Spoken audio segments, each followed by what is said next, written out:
सुप्रभात बच्चों, आज हम समास पढ़ेंगे। तो सबसे पहले हम समास के विषय में जानेंगे कि समास किसे कहते हैं।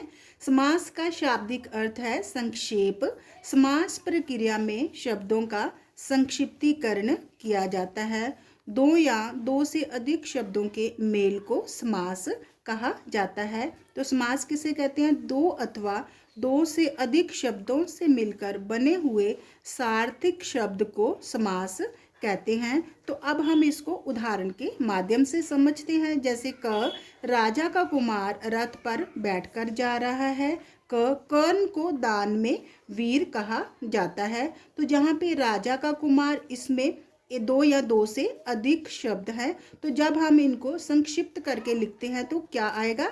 राजकुमार रथ पर बैठकर जा रहा है। तो इसी तरह हम दूसरे वाक्य को लेते हैं। कर्ण को दान में वीर कहा जाता है। तो जब हम इसको भी संक्षिप्त करके लिखते हैं तो दान में वीर, तो हम क्या लिखेंगे?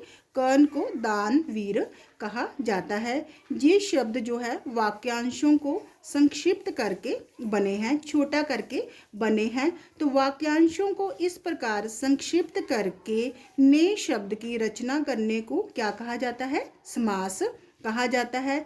इस प्रकार जब दो या दो से अधिक शब्दों के मेल से उनका संक्षिप्त रूप बन जाता है तो इस प्रक्रिया को समास कहते हैं। तो हम ये कह सकते हैं कि समास का सामान्य अर्थ है संक्षेपीकरण करना, अर्थात एक, दो या दो से अधिक शब्दों को मिलाकर एक कर देना। तो शब्दों को संक्षिप्त करने की ये प्रक्रिया, शब्दों को छोटा करने की ये प्रक्रिया व्याकरण में समास के नाम से जानी जाती है। जैसे घोड़े पर सवार, तो इसका क्या बनेगा? घुड़सवार। चार राहों का समूह, तो इसका क्या बनेगा? चौराहा। तो अब हम समास की परिभाषा पढ़ते हैं। दो या दो से ज़्यादा शब्दों के मेल से नए शब्द बनाने की प्रक्रिया समास कहलाती है। या दो शब्दों के मेल से नए और संक्षिप्त करके शब्द बनाने की प्रक्रिया को समास कहते हैं। तो अब हमने समास के विषय में समझा। तो अब जैसे राजकुमार शब्द जो है अब क्या बना? समास प्रक्रिया में नया शब्द क्या बना? राजकुमार बना। तो अब हम समासिक शब्द या समस्त पद के विषय में समझते हैं। समास के नियमों से बना शब्द जो है समस्त पद या समासिक शब्द कहलाता है। तो समासिक शब्द कौन सा है? राजकुमार। क्या है? समास के नियमों का पालन करने से कौन सा शब्द बना? राजकुमार शब्द बना। और ये क्या है? नया शब्द। इसको हम क्या कहेंगे? समासिक शब्द या समस्त पद कहते हैं। तो इसको भी हम उदाहरण के माध्यम से समझते हैं।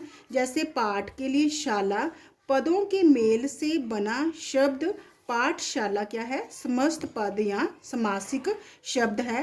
तो जो नया शब्द बनता है उसको क्या कहते हैं? समासिक शब्द कहते हैं। तो समास रचना में दो पद होते हैं, जिसमें पहला पद पूर्व पद और दूसरा उत्तर पद कहलाता है। जैसे पाठ में पाठ क्या है? ये पूर्व पद है और शाला क्या है?